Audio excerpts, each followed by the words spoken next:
All right, let's head in there.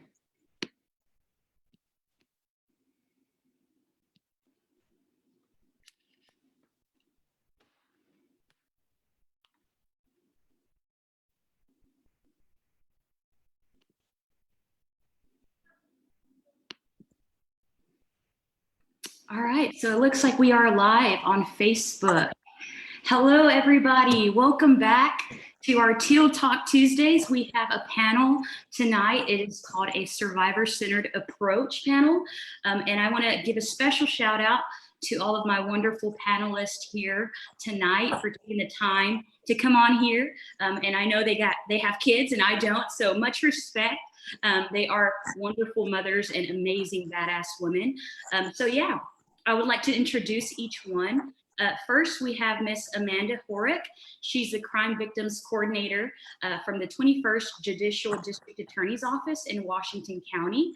And I'm going to read a little biography of hers and allow her to also add anything else that she would like to, add in terms of introduction. But yes, Miss Amanda Horak is the current Victims Assistant Coordinator at the 21st Judicial District Attorney's Office in Washington County.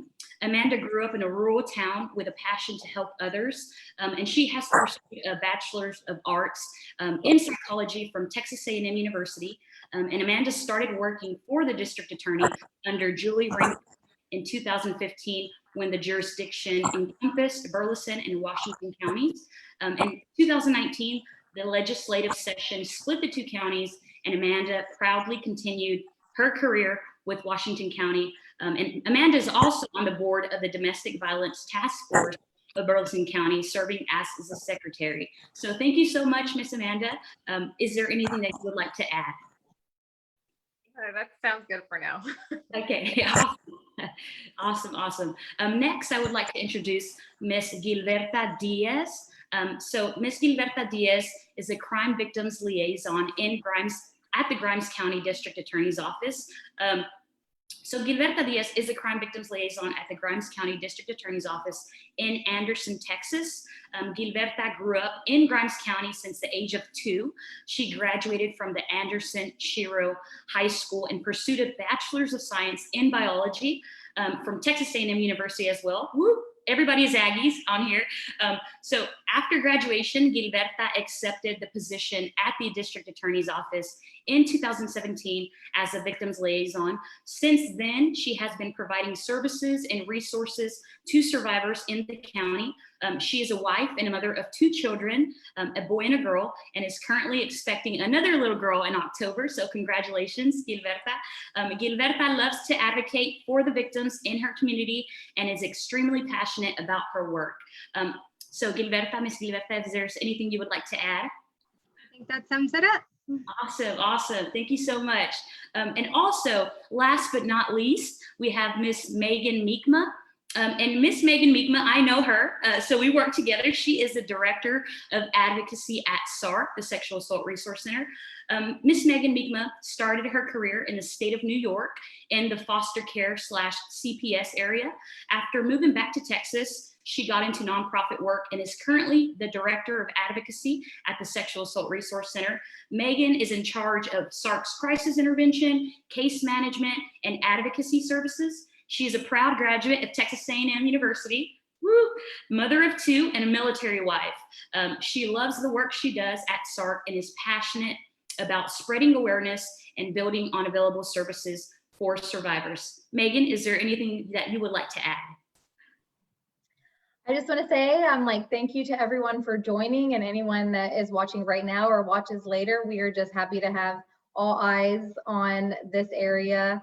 And so thanks. Yeah, of course. So the Sexual Assault Resource Center, we provide completely free and confidential services to all survivors of sexual assault here in the Brazos Valley. That includes our 24/7 crisis hotline. That includes our crisis intervention services, our counseling and therapy services, as well as our education outreach department. So today's panel, it's a survivor-centered approach.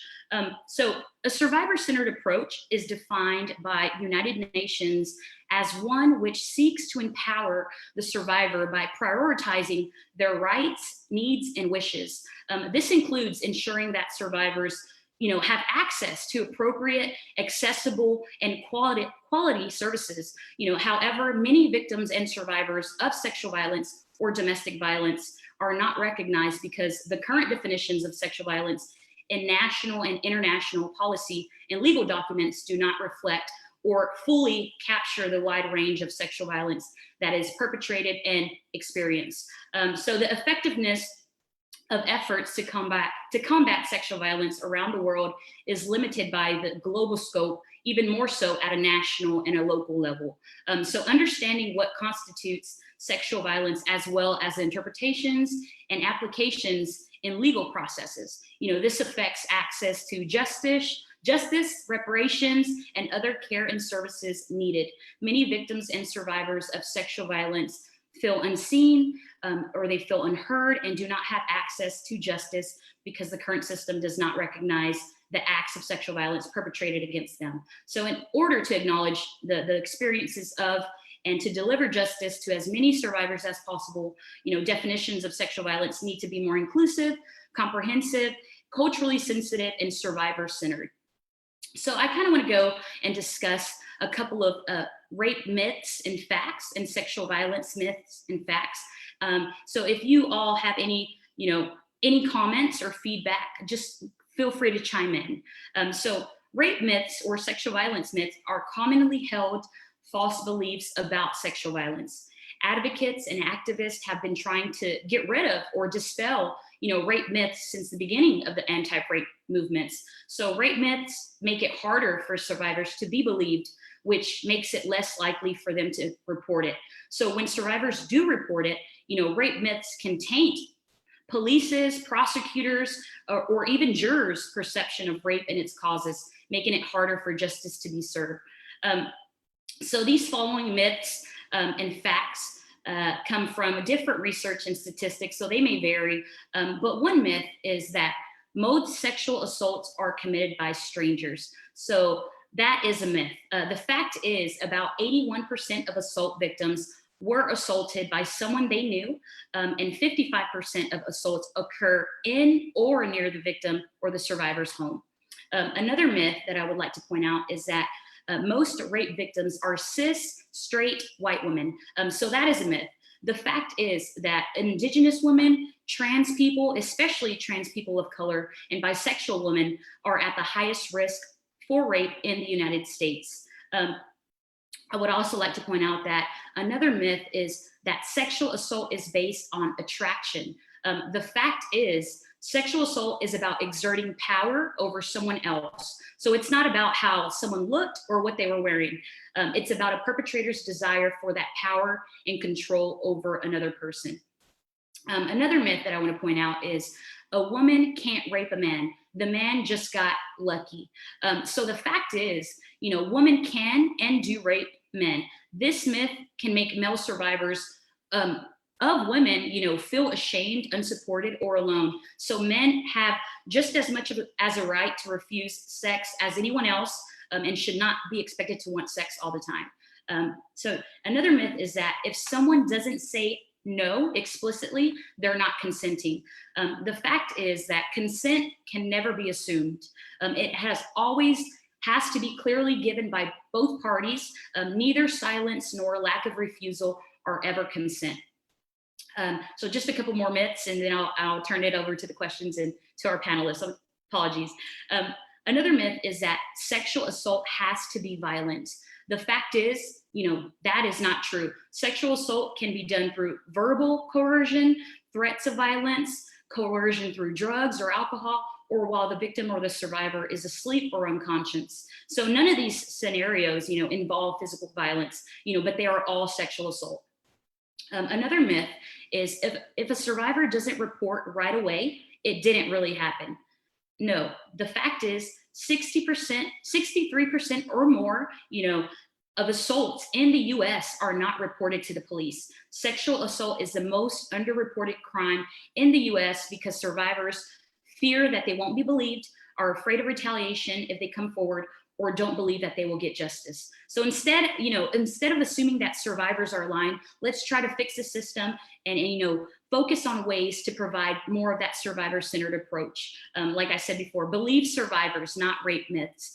So yeah, brings me up to my discussion questions, and I will pass it on to these panelists. Enough of me, but here's the first question. So to anybody who would like to start off, in a perfect world with a perfect agency, the goal is to provide efficient and effective all-around survivor-centered and focused care to all survivors of sexual assault.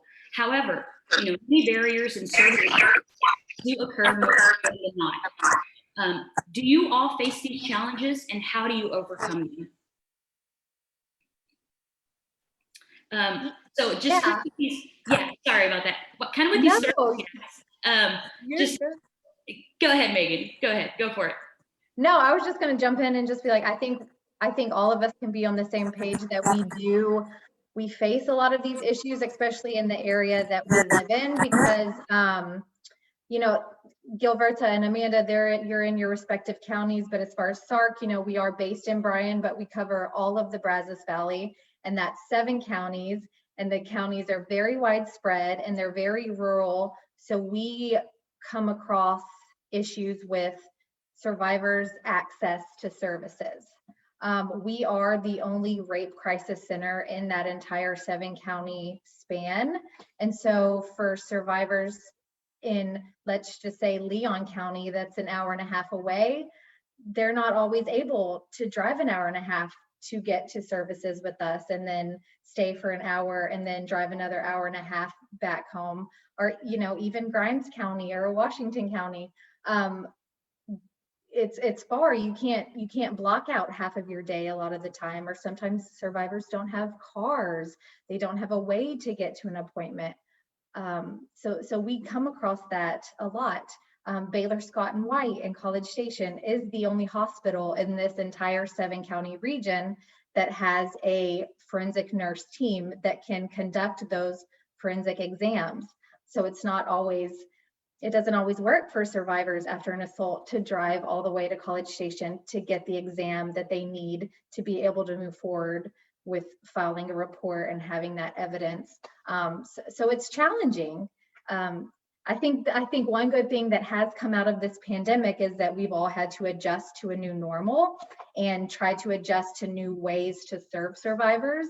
So that kind of helps bridge that gap with service, from all face-to-face to now we're having to do virtual, and moving forward, we know that we can do that. So now we're more able to reach those outer counties and reach those rural services who might not have been able to come.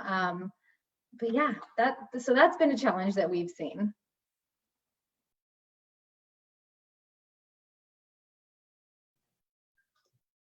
I was going to say another challenge that we see often with our survivors is language barrier. Also, a lot of the ones that have language issues, they have indigent issues.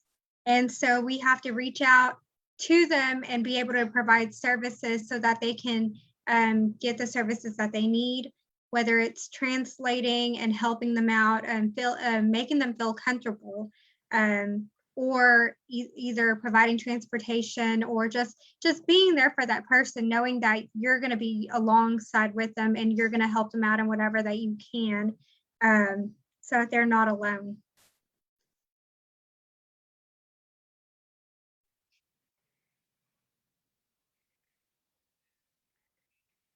I wanted to also elaborate on a little bit about what Meagan and Gilberta have talked about.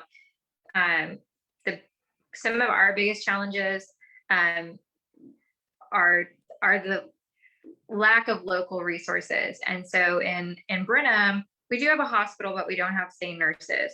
And so we have the same issue of when a victim comes in or reports or goes to the hospital, they have to go to College Station to get a SANE exam. And when you go to College Station, you have to check into the ER, you have to wait through the ER process. And sometimes if there's people ahead of you, it can take hours for you to get seen. And when you're already in a vulnerable situation with something traumatic happening to you, those minutes can feel like hours. And so, we have issues, and I'm sure every county does with that. But the other thing too is that then once those same kits are done, it takes a long time for them to get processed by the lab. We do not have a local lab that does anything for us, in Brenham. And so we have to send everything to the DPS lab in Austin, and it gets processed on a first come, first served basis. There is no special ticket to get you in front of the line. Doesn't matter how serious or, violent of a case it was. It's just going to be processed in the order of which it was received. And so while we try to call and check up and maybe be pushy or, make those connections, it still takes a year and a half, 2 years. And then, if there is DNA found, then you have to cross-run it to see who it belongs to and all those things. And so it's just a timely process. The other thing is that, from what we've seen is that investigations aren't necessarily always victim-centered.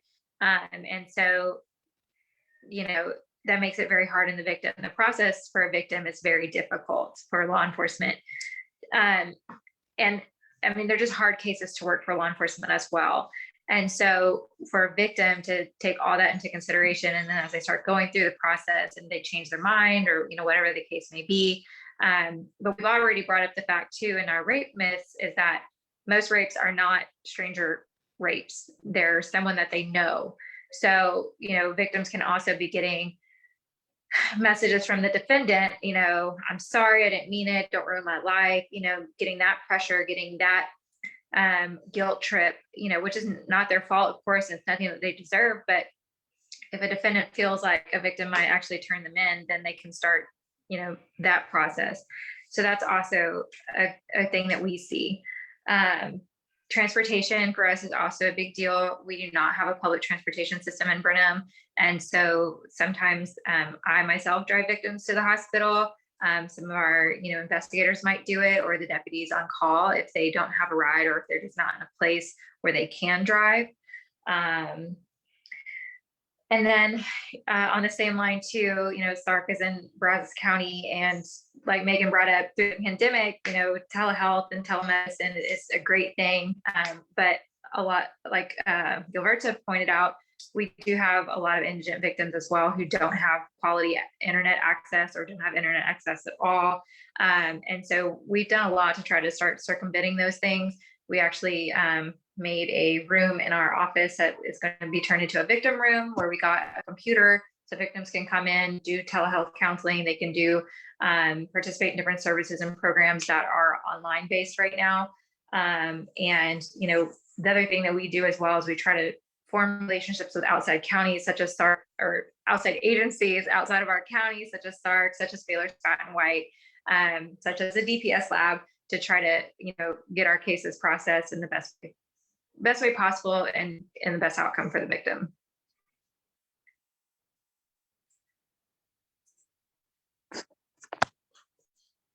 Can't hear you, Patricia. Thank you so much, Amanda. I also wanted to point out a couple more service gaps that we've seen at Sarc. Those Aboriginal or Indigenous women and individuals, both on and off reserve, who face high levels of violence, as well as those significant barriers to accessing services. In addition, immigrant women and individuals as well, who are more vulnerable to serious abuse because of that social isolation and lack of access to services. I know Ms. Gilverta pointed out that language barrier. A lot of individuals, want a service provider who looks like them, speaks their language, or who has possibly gone through the same experiences that they have gone, in terms of relating that type of traumatic experience and being able to relate. Also, in addition, women and individuals with disabilities, who are particularly vulnerable to abuse and whose safety depends on services being accessible as well. And I also want to point out that women and individuals with mental health and substance use issues who are vulnerable to abuse and are marginalized by society's misunderstanding and harsh judgments. We do have a full-time licensed chemical dependency counselor. So shout out to Miss Paula, she is awesome. And I also wanted to point out, like Miss Gilverta And Miss Amanda said, being from those rural counties, those women and individuals in those rural and isolated areas, where those innovative approaches to service delivery are required to maximize that cost effectiveness. And also women and individuals who live in poverty, for whom the material needs are often the most significant barrier, keeping them in violent relationship. And also, like I said before, lesbian, bisexual, and transgender women and individuals, from whom those traditional services may not be accessible or stigmatized as well. And also sex trade workers who are particularly vulnerable to the physical and sexual assault by their sponsors, their pimps, johns, etc., and who face significant barriers to accessing these services as well. So these major issues, facing these marginalized women and individuals who are victimized include that inaccessibility of existing services and resources, and also that lack of specialized services that target those particular needs and their social isolation. So yeah, that leads to my next question. From your respective agencies and organizations, what does this survivor-centered or this victim-centered process look like? For example, how does a survivor typically come in contact with you all, and what steps look like, or steps that can be taken by a survivor?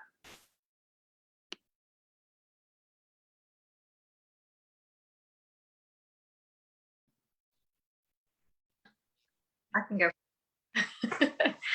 So for our agency, since we are a district attorney's office, we do not conduct investigations into sexual assault. That is law enforcement's responsibility, but we have connections with our local law enforcement agencies to make contact with us as these investigations are ongoing. So that way we can then make contact with the victims within 72 hours. And that would be me. I'm the person that makes the contact with the victims.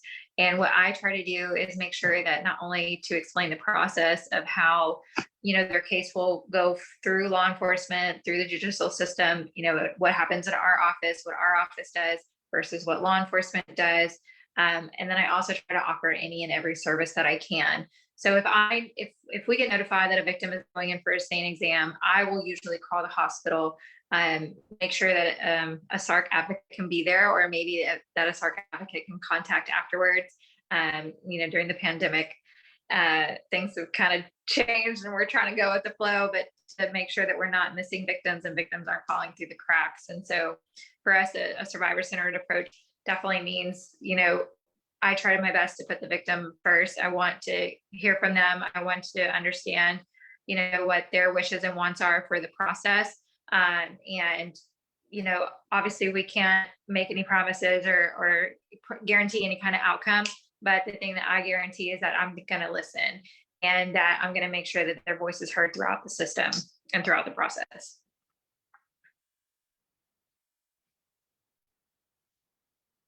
Thank you so much. Awesome. Thank you so much. For us, I'll go next. For us, our officers, whenever sexual assault happens, or some type of a crime where a victim is involved, they usually reach out to us right then and there, and we try to make contact with the victim either on scene, or we try to meet with them in person, like that day or the next day. The reason for that, we want them to know that we're here to provide services for them. We basically go through the process. We tell them how the case is going to be investigated by the officer, and how they can reach out to us for anything that they need. If they need counseling, we'll go ahead and have them apply for the crime victims compensation if that's something that they think they need to do or they qualify for. Then we have them go ahead and do that, and we try to get counseling for them as soon as we can. Whatever their needs are, we try to meet those needs as soon as possible, just so that we can build a rapport with the victim. And then we walk them through the process. We tell them how the agencies will investigate the case. They get transferred to our office once the investigation is completed, and then how the prosecutor reviews the case. We'll present it to grand jury. We always let them know that obviously cases the criminal justice system is very slow. So it'll take a while, because I know a lot of victims get discouraged because they're like, well, it's been a whole year already and nothing has happened. He's still out free, or he's still there and he hasn't pled guilty, stuff like that. So they feel like justice is very slow, and we explain to them ahead of time. And also we try to tell our victims, like, we want to prepare you in case you need to testify in trial. A lot of the victims are told or have heard that they never have to talk about it with anybody, or they only have to tell the officer one time and that's it. And we tell our victims, no, we'll need you to tell us what happened many times. And unfortunately, in trial, for prepping for trial, you go over their statements many, many, many times. And then obviously you want to prepare them for trial. So we pretty much are with the victims from the very start, as long as the officer lets us know that there's a case. And it is victim centered. At our office, at the DA's office, our DA is very victim centered. So whatever the victim would like to see happen, we try to see that justice is served as long as we can. Obviously, like Amanda was saying, we don't promise them anything, and you can't always get what they want, but you can try. So yeah. From Sarc's perspective, we get clients like a multitude of ways. One of the main ways that clients come in contact with us is through hospital accompaniments. So when survivors do go to the hospital to get that exam, the hospital will call us, and we, normally dispatch an advocate to go out and meet that survivor at the hospital so that someone is with them every step of the way. Because like you said, Amanda, it can be a really long and exhausting process from the minute they get to the ER to the minute they finish their exam. They can be there anywhere from 2 to 6 hours sometimes. So we love that, non-COVID, we're going to start again May 1st, but that we can send advocates to the hospital to be with survivors during that.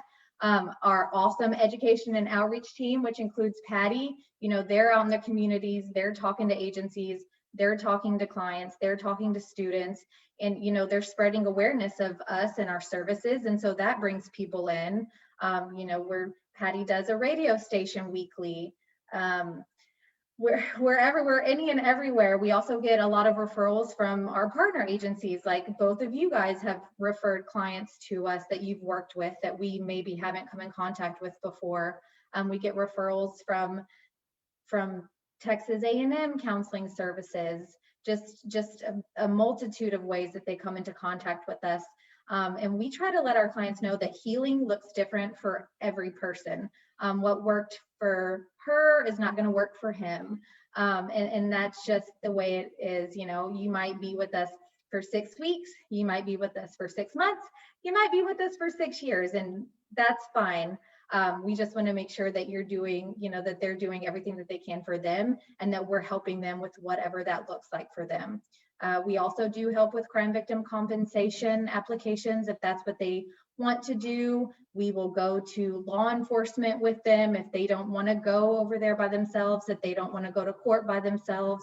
Sarc is pretty much there to kind of help them with any and everything that they want. And like I said, it looks different for every survivor, and we just want to respect what works best for the person at that moment. And it can also change from one person one day to the next day. It could change, and that's okay. I just want to add in there, like Megan said, every survivor's needs are different. So we tell them some may need food, some may need transportation, some may need gas, some may not need anything. They just may need someone to talk to. And that's what we're there for. And we tell them that those are the services that we provide. Whatever they need, we try to help them. If they need help with applying for Social Security or whatever it is, we try to do whatever we can, and we try to refer them out to whoever we can that can help them if we're not able to do what they need. So yes. Yeah, thank you so much, Gilverta, Megan, Amanda. Yeah, like Gilverta said, we even at Sarc, and I'm sure with Amanda's agency as well in Washington County, we meet the survivor where they are in their process. Not every individual is the same. Everybody's going to have their different needs, their different wants.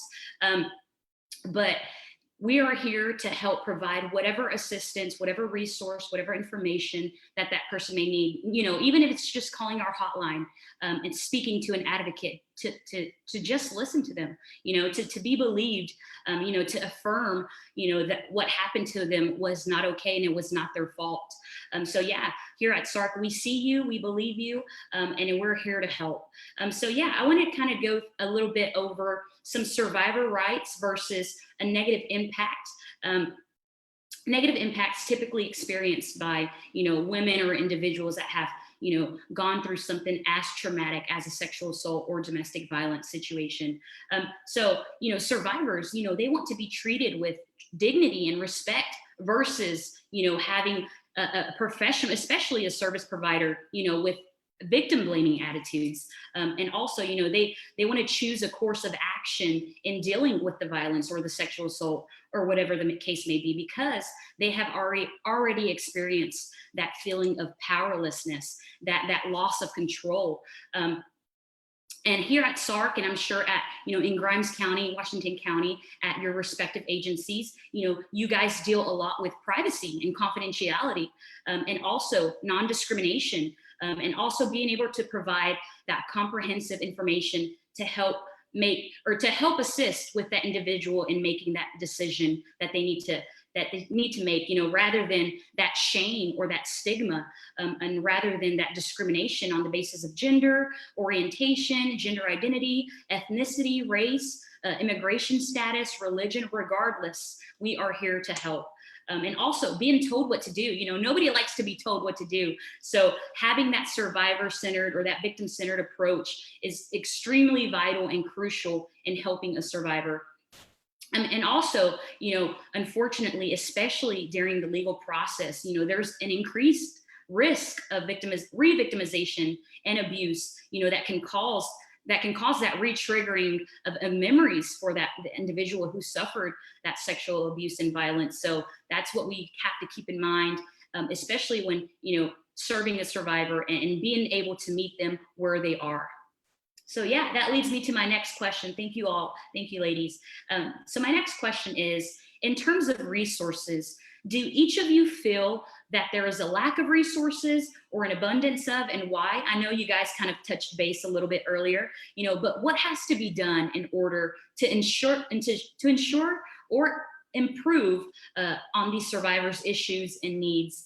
For example, since it's most likely underreported or not reported at all, these sexual assaults, those language barriers maybe, or maybe there's a lack of culturally competent service providers and resources and so forth. So what do you think needs to be done in order to improve on these services? And if so, why?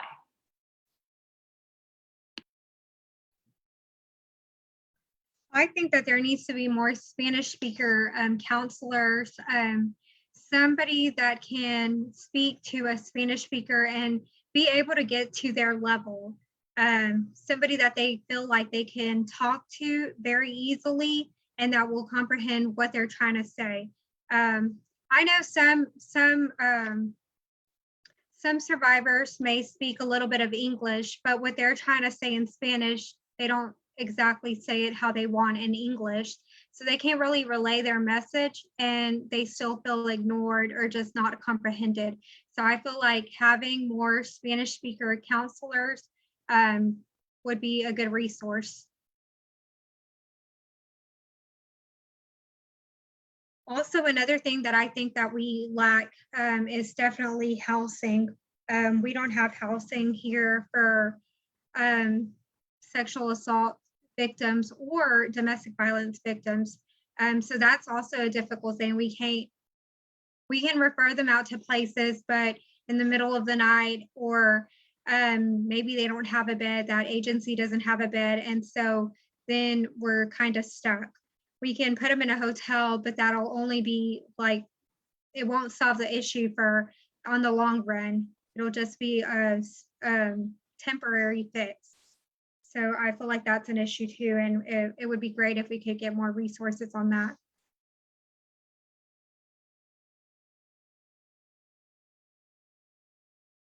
Thank you so much, Gilberta. Those were amazing resources that definitely need to be improved on. Amanda, did you have any? Yeah, I was going to talk about kind of the same things as well. So I do not speak Spanish, and so it's difficult for me to communicate with Spanish-speaking victims. I'm very grateful that we were able to fit it into our budget for me to get a county-issued cell phone.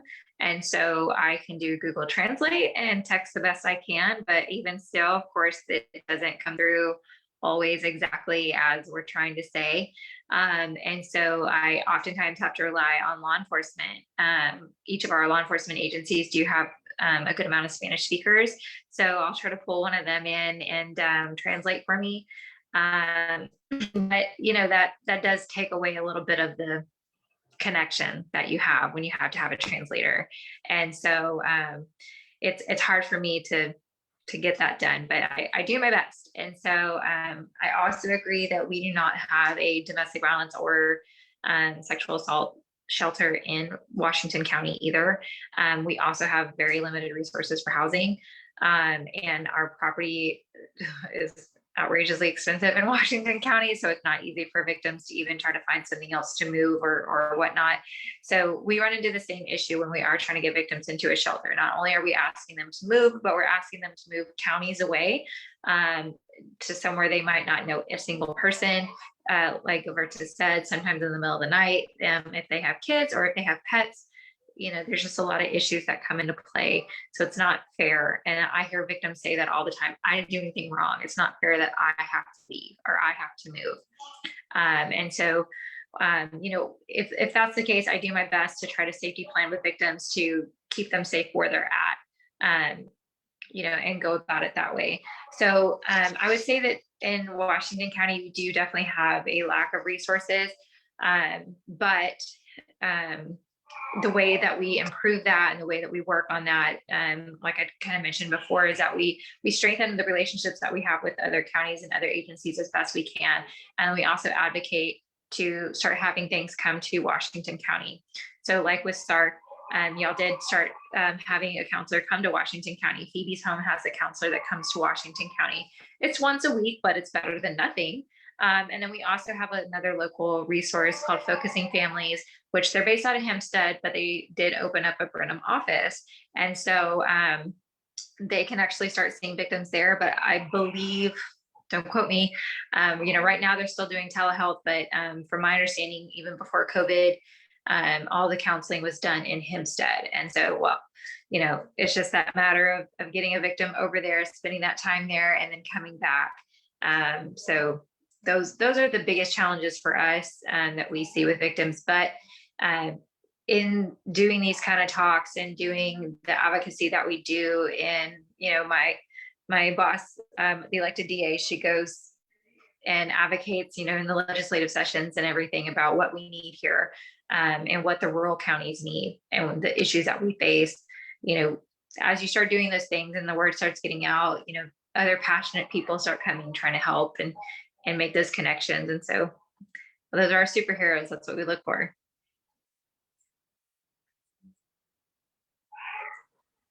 Sorry, the day I do a panel, my kid would come home sick. So I do apologize. I just rushed off. So I'm kind of just popping in and hearing what you guys are saying. But I just want to give a shout out to Patty for, you know, the language barrier is an issue. And I think especially in our communities, it's those Spanish speakers. And not every agency has people that can speak Spanish. So big shout out to Patty, because we're always usually calling her, being like, can you translate? Someone just called. And then in December, we did get a bilingual counselor as well. So we are finally able to see those people in a counseling session that we couldn't before. So we're super thankful for that. Yeah, so I just wanted to give a little shout out there.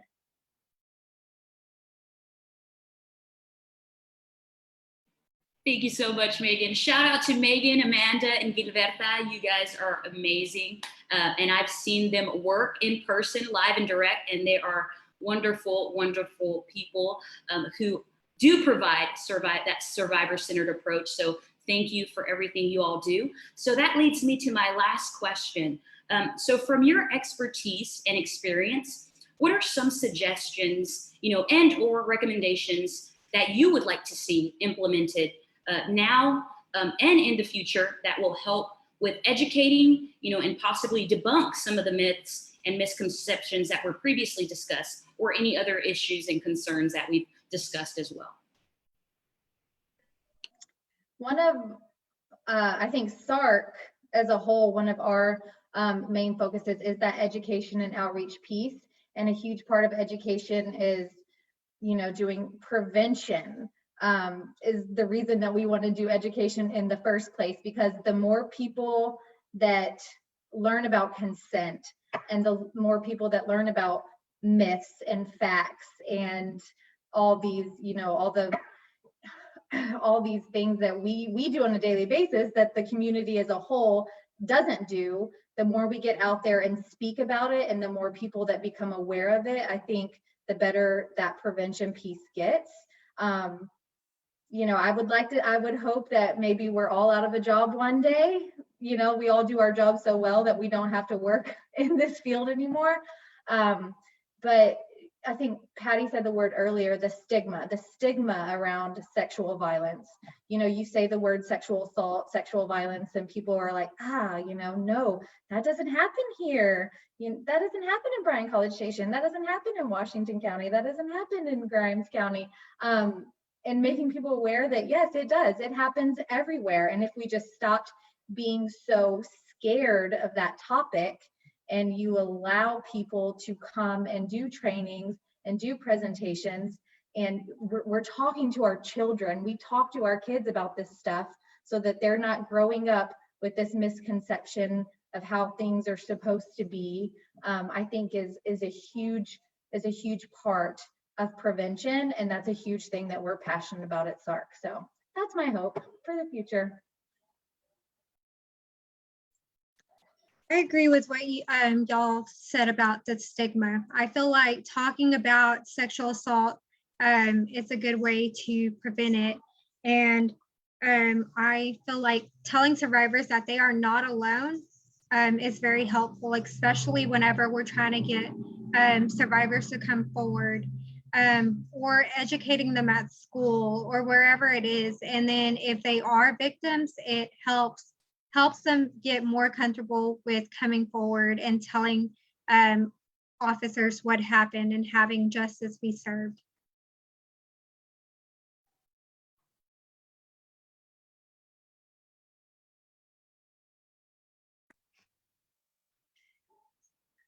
Okay, I greatly agree with what both of y'all have said as well. And a huge shout out to Sarc for the work that y'all do, because y'all do an amazing job of spreading awareness, educating people, and then working on that preventative part. And that preventative part is hopefully where the world can change. So yes, going to the schools, talking to your communities are the biggest thing. But what we often see, what we worry about, in-house is, are we just preaching to the choir? Are we only telling people that already know these things? The people that watch these videos, are they people that already care anyways? How do we reach everyone else? And so, the things that we try to do and the things that we encourage Sarc to start doing, or to try to start doing, is to reach out to the counties that you work, reach out to their local agencies and their local chapters. Are you reaching their Chamber of Commerce? Are you reaching their Lions Clubs? Are you reaching their, Rotaries, all those kind of places? And the reason why we bring that up is because those are the people who show up for jury duty. And those are the people who need to be educated about sexual assault. Because when we're picking a jury, we only have a couple of hours to try to debunk those myths, educate, and then figure out if someone has a bias and get the best jury we can. And so we're very lucky in Washington County that we do have very good juries, but sexual assault is always difficult. Domestic violence is always difficult. Child sexual abuse is always difficult. And so the more that we can get out and reach those people who do come to jury duty, who do come, and sit on a jury, the more successful we can be. And obviously, when we do get guilty verdicts and we do get big sentences, that does send a message to the community of, we're not going to stand for this. We will prosecute this. We will investigate this, and we will hold these offenders accountable. And so getting out to people who aren't just on the Sarc page, or aren't just on the 21st Judicial District Attorney's page, or aren't just on my personal Facebook page, getting out to everyone else, that's where I think, and our office thinks that, change can happen. I love that you said that, because that's definitely where we try so hard. We try to always think outside the box. And exactly what you said, people that watch these videos, who are liking our stuff on social media, who are coming to our events, those are the people that are already passionate about what we do. But reaching those other populations who either aren't, don't care, or who just don't know, that is where the change will happen. So yes, we're working on it. We try so hard. The other thing I was going to say is, I know our office, especially because I'm the one that usually does it. If you ever have people in your community that you are reaching out to, especially in Washington County, if they don't believe that this happens in our county, ask me to run the numbers. I'll get them to you. So that way you can go to those agencies and be like, look, this does happen here. This is how many cases were filed. This is how many cases have been indicted. This is how many cases have been disposed. X, Y, Z. Because if people think it doesn't happen, that is absolutely false. And whatever our office can do to help debunk those myths, we're all about it. And I can guarantee you, probably a lot of the other DAs or county attorneys within y'all's jurisdiction, or range of service, jurisdiction, how we call it, will probably feel the same way. So, whatever y'all need from, the elected officials that work within y'all's area of service, don't hesitate to reach out to them, because whatever we can do to help y'all, help everyone, that's what we're about.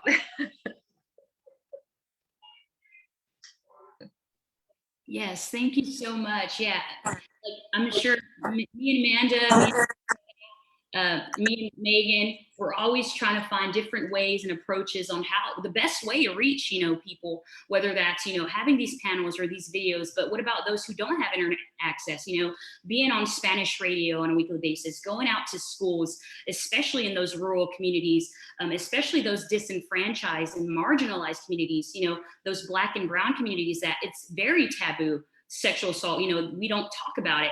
So it's very important to reach out to those communities and let them know that we are here to provide services for any individual who has gone through something as traumatic as sexual assault.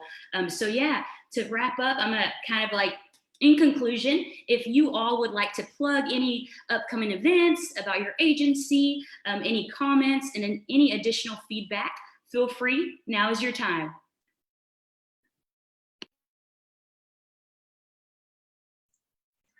So we don't have any upcoming events that you can say is dramatic, but our courts are opening back up, and we're actually having back in-person court.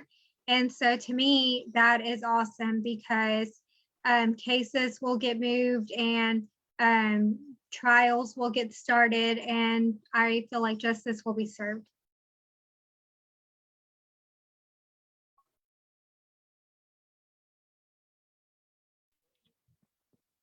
Don't get too excited, Gilberta. We've been in person court this whole time. And we still haven't had a trial yet. So fingers crossed it'll happen soon though. And I hope it happens for y'all too. Because like you said, that definitely gets the ball rolling and makes victims feel like, okay, this is gonna happen. Justice is around the corner. And I can't imagine what that's like for them, having to wait this whole time like this. So since I can plug, the Burleson County Domestic Violence Task Force is having a fundraiser.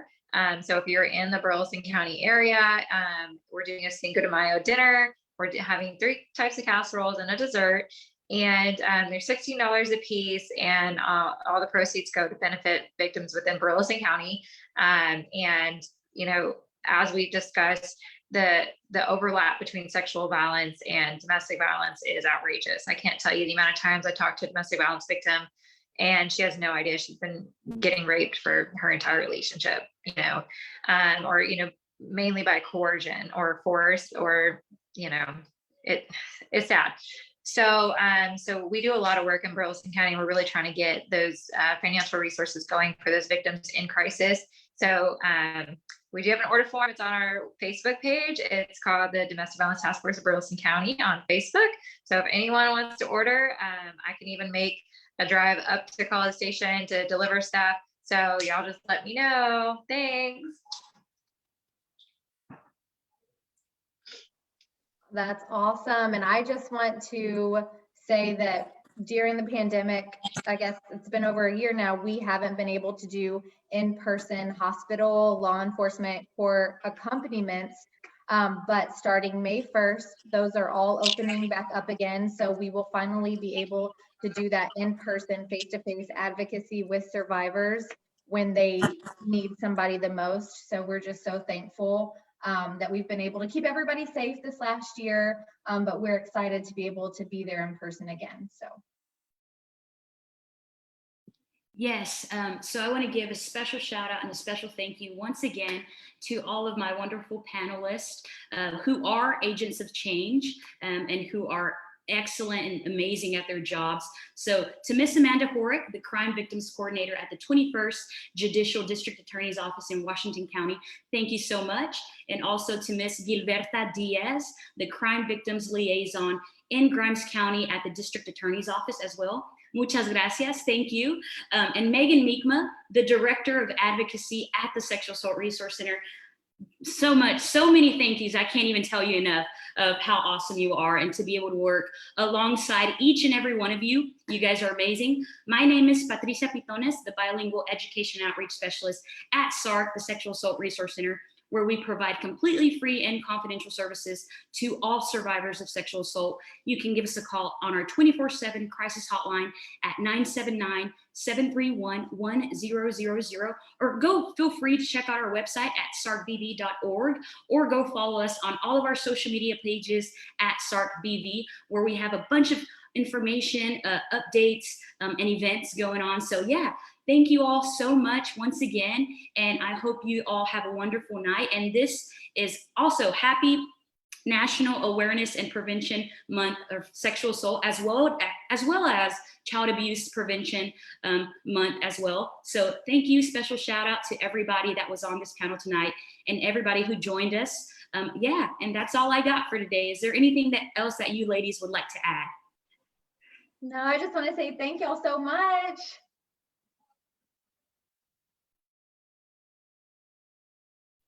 I was just gonna say thanks for having us. It was fun.